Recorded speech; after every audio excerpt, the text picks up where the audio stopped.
पिछले 2 दिनों से सोशल मीडिया पर एक चर्चा चल रही है कि हनुमान बेनीवाल कोई बड़ा खेल कर सकते हैं। इस चर्चा में कितना दम है या फिर ये चर्चा महज एक अफवाह है, इसे लेकर आज चर्चा करेंगे। फिलहाल जो राजनीतिक हालात है, उन हालातों में अगर ठीक से देखें तो ये बात महज एक अफवाह लगती है। हनुमान बेनीवाल कोई बड़ा खेल करेंगे या नहीं करेंगे, इसे लेकर सोशल मीडिया पर जो बातें चल रही है उनमें ज्यादा दम नहीं लगता, क्योंकि पिछले कई दिनों से हनुमान बेनीवाल नागौर जिले में ही है और स्थानीय कार्यक्रमों में भाग ले रहे हैं। बड़ा खेल करने के लिए कई बड़ी मीटिंगें होती है, कई तरह की बातचीत होती है, कई तरह की चर्चाएं होती है, कई तरह के मंथन होते हैं। ऐसे बड़े खेल होते नहीं। बड़े खेल करने के लिए कई जतन करने पड़ते हैं, वो भी उस स्थिति में जब ज्योति मिर्धा बीजेपी में है और ज्योति मिर्धा को बीजेपी ज्वाइन करवाने वाले या इसमें महत्वपूर्ण भूमिका निभाने वाले जिस व्यक्ति का हाथ है वो भी देश की राजनीति में, देश में उनका बड़ा नाम है। इस स्थिति में हनुमान बेनीवाल कोई बड़ा खेल करने की स्थिति में है, इसकी संभावना थोड़ी कम है। हालांकि राजनीति में कुछ कहा नहीं जा सकता, आज सुबह क्या चल रहा है और शाम को क्या हो जाए। देश की राजनीति में कई चीजें ऐसी चौंकाने वाली देखने को मिल रही है कि कुछ भी संभव है। महाराष्ट्र में कांग्रेस के पूर्व मुख्यमंत्री ने बीजेपी ज्वाइन कर ली, तो फिर इन हालातों में कुछ कहा नहीं जा सकता, कुछ भी संभव है। लेकिन नागौर जिले के लिहाज से देखें और हनुमान बेनीवाल के अब तक के कैरियर को देखे या उनके राजनीति करने के तौर तरीके को देखे तो उससे ये लगता है कि ये जो चर्चा चल रही है कि हनुमान बेनीवाल कोई बड़ा खेल कर सकते हैं, तो ये खेल करने में अभी कुछ समय लग सकता है। हो सकता है कि वो कोई बड़ा खेल कर देंगे, लेकिन इतना जल्दी ये चीजें हो जाएगी ये संभव दिखती नहीं। इसके पीछे के कई कारण है, कई राजनीतिक गणित है। सबसे बड़ा कारण तो यही है कि खुद हनुमान बेनीवाल ने एनडीए का साथ छोड़ा था। ऐसे में बीजेपी फिर से स्वीकार करेगी या नहीं करेगी, इसे लेकर ही बड़ा सवाल बना हुआ है। दूसरा एक सवाल यह भी है कि हनुमान बेनीवाल फिर से एनडीए में आएंगे तो किन शर्तों पर आएंगे, क्या वो परिस्थितियां होगी, क्या बातचीत होगी, क्या समीकरण होंगे, इन सारी चीजों को समझना बेहद जरूरी है। पिछली बार आरएलपी ने एनडीए के साथ जो गठबंधन किया उसमें सीधे तौर पर दोनों ही पार्टियों को फायदा दिख रहा था। खुद हनुमान बेनीवाल को यह फायदा हुआ कि उन्होंने कुछ हद तक देश की राजनीति में खुद को स्थापित किया। आरएलपी से वो सांसद बनकर लोकसभा में पहुंचे और देश की राजनीति को समझने में और अपनी जान पहचान और अपना दायरा बढ़ाने में हनुमान बेनीवाल को इसमें बहुत मदद मिली और बीजेपी को भी इसमें फायदा था। जो नागौर लोकसभा क्षेत्र के आसपास की जो सीटें हैं, जिनके बारे में हम कई बार ये चर्चा कर चुके हैं कि 6 लोकसभा क्षेत्र ऐसे हैं जहां आरएलपी का कहीं कम प्रभाव है, कहीं ज्यादा प्रभाव है, वहां बीजेपी को फायदा दिख रहा था। तो ये पिछले गठबंधन की परिस्थितियां थी। लेकिन इसके बाद किसान आंदोलन के मुद्दे पर खुद बेनीवाल ने एनडीए का साथ छोड़ा। इन परिस्थितियों में क्या फिर हनुमान बेनीवाल कोई बड़ा खेल करने की स्थिति में है क्या? और ये वो बीजेपी है जो आक्रामक रहती है।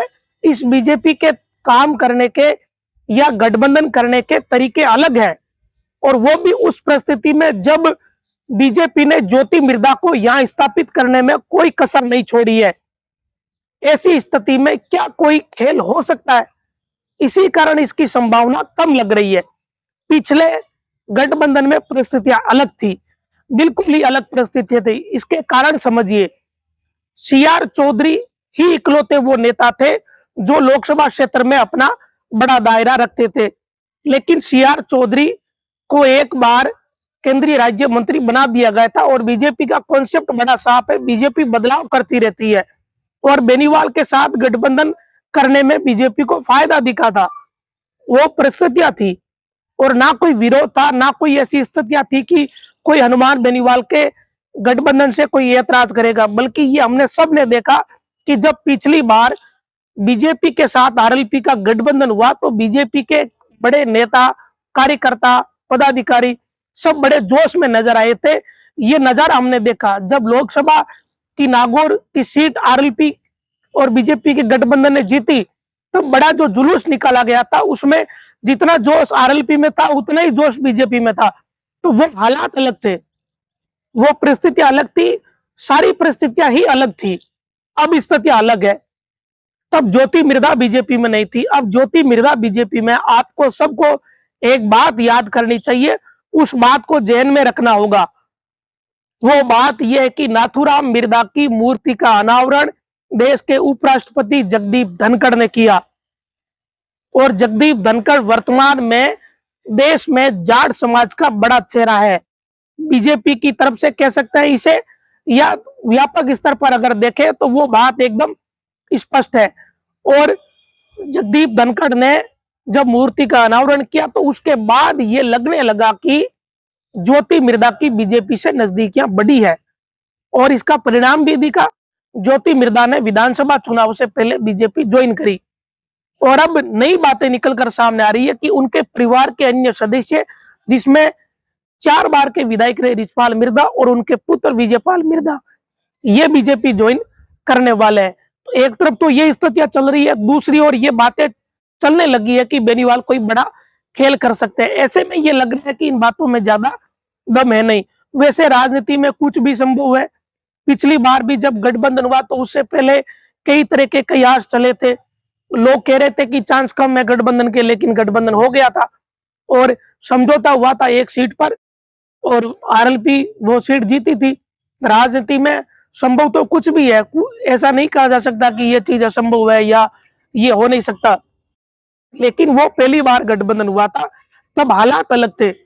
आप किसी गठबंधन को छोड़ते हो या गठबंधन टूटता तो फिर उससे जुड़ाव करना थोड़ा मुश्किल होता, थोड़ा पेचीदा होता है। वैसे बिहार में ये हो चुका है, जेडीयू और बीजेपी फिर से एक साथ आ गई है। नीतीश कुमार पहले छोड़ चुके हैं एनडीए को, फिर से वापस आ गए, ये वो बिहार में चल रहा है। तो संभव तो कुछ भी है, लेकिन नागौर के लिहाज से चीजें थोड़ी अलग है, काफी फर्क है चीजों का। और अगर ये गठबंधन हुआ भी तो क्या इस शर्त पर बीजेपी मानेगी कि आरएलपी को ये सीट दी जाए? ये बहुत ही मुश्किल लग रहा है। हालांकि ये बात सब जानते हैं कि हनुमान बेनीवाल के पास वोट बैंक है, सभी इस बात को मानते भी हैं, सभी पार्टियों को ये बात पता है। लेकिन दूसरी तरफ बीजेपी ने ज्योति मृधा को भी यहाँ स्थापित किया है। अपनी पार्टी में शामिल करने के बाद उन्हें विधानसभा का चुनाव लड़ाया, भले ही वो चुनाव हार गई, लेकिन वो नागौर जिले में बीजेपी के लिए सर्वमान्य नेता के रूप में उभरी है, इसमें कोई दो राय है नहीं। और वो सक्रिय है लोकसभा चुनाव के लिहाज से। उन्होंने पहले ही कहा था, और उनका मन भी शुरुआत से यही लग रहा था कि ज्योति मृधा लोकसभा का चुनाव लड़ना चाहती है, लेकिन पार्टी का वो निर्णय था, बीजेपी ने उन्हें विधानसभा चुनाव लड़ाया। तो इन परिस्थितियों में बड़े कम चांस है कि कोई नया डेवलपमेंट होगा। हालांकि चर्चाएं है, सोशल मीडिया पर लोग तरह तरह के कयास लगाते रहते हैं ताकि राजनीतिक समझ बढ़ सके, और कुछ चर्चा इसलिए भी कर देते हैं लोग ताकि राजनीति में रोमांस बना रहे, क्योंकि लोकसभा के चुनाव नजदीक आ रहे हैं। तो जो सोशल मीडिया है, एक्स हैंडल जिसे ट्विटर कहा जाता था, वहां ये 2 दिन से चल रहा है कि हनुमान बेनीवाल कोई बड़ा खेल कर सकते हैं। लेकिन ये अभी की स्थिति है, उसमें ये सारी बातें गॉसिप भी लग रही है, गप्पे लग रही है। वैसे होने के लिए तो कुछ भी संभव है, कुछ कहा नहीं जा सकता, राजनीति है। हो सकता है कि कांग्रेस के साथ गठबंधन हो जाए, ये भी संभव है, क्योंकि विधानसभा चुनाव में भी ऐसी चर्चाएं चली थी कि कांग्रेस और आरएलपी का गठबंधन संभव है, लेकिन कुछ नेताओं के कारण वो गठबंधन हो नहीं पाया था। अगर 2-3 नेता इस गठबंधन को लेकर ऐतराज नहीं करते तो वो गठबंधन हो जाता और आज स्थितियां कुछ अलग ही होती। ये तो समय की बात है, राजनीति में गठबंधन की कोशिशें होती रहती है, नेता चर्चा करते रहते हैं, सब अपना अपना ही देखते हैं, सबके अपने समीकरण होते हैं। लेकिन वर्तमान परिस्थितियों में जो बातें चल रही है कि बेनीवाल कोई खेल कर सकते हैं, इन बातों को ना तो सिरे से खारिज किया जा सकता और ना इन बातों पर ज्यादा भरोसा किया जा सकता। ये महज कयास है, फिलहाल की स्थिति में ये अफवाही लग रही है, क्योंकि बातों को समझना चाहिए। राजनीति में कड़ियां अगर जोड़ोगे, पुरानी बातें याद करनी पड़ती है, पुरानी चीजों को देखना पड़ता है, समीकरण कहाँ किस तरीके से है, क्या परिस्थितियां है। बेनीवाल ने किसान आंदोलन के मुद्दे पर बीजेपी छोड़ी, सबको ये बात पता है। जगदीप धनखड़ को फिर उपराष्ट्रपति बनाया गया, एक बड़ा चेहरा वो बन गए। फिर उपराष्ट्रपति जगदीप धनखड़ मेड़ता आए, उन्होंने नाथूराम मिर्जा की मूर्ति का अनावरण किया, जबकि नाथूराम मिर्जा कांग्रेस के बड़े नेता थे। फिर ज्योति मिर्जा बीजेपी में आई, और अब ये चर्चा चल रही है कि रिछपाल मिर्जा और विजयपाल मिर्जा भी बीजेपी में आ सकते हैं। और इस बीच ये चर्चा चलना कि हनुमान बेनीवाल कोई खेल कर सकते हैं। तो इन चीजों को समझोगे ठीक से, या जो जानकार लोग हैं, फिर उससे ये पता चलेगा कि वास्तविकता क्या है, हकीकत कुछ अलग है। हालांकि संभव तो कुछ भी है। वैसे बेनीवाल भी बिल्कुल ही चुप्पी साधे हुए हैं लोकसभा चुनाव को लेकर। उन्होंने कोई बड़ा स्टेटमेंट नहीं दिया है, ना उन्होंने कोई बयानबाजी करी है, ना उन्होंने कोई ऐसी बातें कही है जिससे कोई अंदाजा लगाया जा सके। बस सोशल मीडिया पर कुछ कार्यकर्ता या कोई उत्सुक लोग हैं, वो इस तरह की पोस्ट कर देते हैं, और इससे राजनीति में जो रोमांच है वो बढ़ जाता है। इसे महज ये समझा जाए कि ये राजनीति का रोमांच बढ़ाने के लिए या लोकसभा चुनाव के लिहाज से राजनीतिक गर्मी बढ़ाने के लिए ये सब चीजें चल रही है। होगा क्या, ये तो जब गतिविधियां बढ़ेगी तभी जाके पता चलेगा। वैसे जब गठबंधन होता है तो कई दौर की चर्चाएं होती है, वार्ता होती है, अंदर खाने चीजें चलती रहती है, और वो धीरे धीरे पता चल जाती है कि कौन सा नेता किस नेता से मिला, क्या चर्चाएं हो सकती है, वो सारी चीजें सामने आ जाती है। लेकिन इन दिनों हम देख रहे हैं कि बेनीवाल यही नागौर में ही मौजूद है या सामाजिक कार्यक्रमों में भाग ले रहे हैं, तो ये चीजें दिख रही है। तो दिखती हुई चीजों के बीच अगर कोई इस तरह की बातें आएगी तो उन पे फिर भरोसा नहीं किया जा सकता, उन्हें महज अफवाह ही माना जाएगा। हालांकि संभव तो कुछ भी है, मैंने पहले भी इस बात को दोहराया है। तो फिलहाल की स्थिति में तो ये चर्चाएं है, राजनीति में चर्चाएं चलती रहती है, लोकसभा चुनाव नजदीक है तो फिर इस तरह की चर्चाएं धीरे धीरे बढ़ेगी। लेकिन आरएलपी छोटी पार्टी भले ही हो, लेकिन कुछ ऐसी लोकसभा है जहां आरएलपी का जनाधार है। नागौर में भी है, बाड़मेर में भी है, और जोधपुर, राजसमंद, बीकानेर, इन जगहों पर चाहे थोड़े ही वोट हो, लेकिन आरएलपी के पास वोट बैंक है। चुरू भी है, तो यहाँ वोट बैंक है। विधानसभा चुनाव के लिहाज से देखें तो आरएलपी के पास वोट इन क्षेत्रों में है। कितने हैं कितने नहीं है ये एक अलग बात है। तो उस हिसाब से दोनों पार्टियां इन चीजों को देखती तो है, मंथन करती है, लेकिन गठबंधन होगा किस पार्टी के साथ होगा या नहीं होगा, ये अभी आगे पता चलेगा। अभी की स्थितियों में ऐसा नहीं लगता कि किसी के साथ कोई चर्चा हो रही है। अगर आप कोई अपनी टिप्पणी या कोई राय रखना चाहते हो तो जरूर रखिए। हो सकता है कि कुछ चीजें हमें नहीं मालूम हो।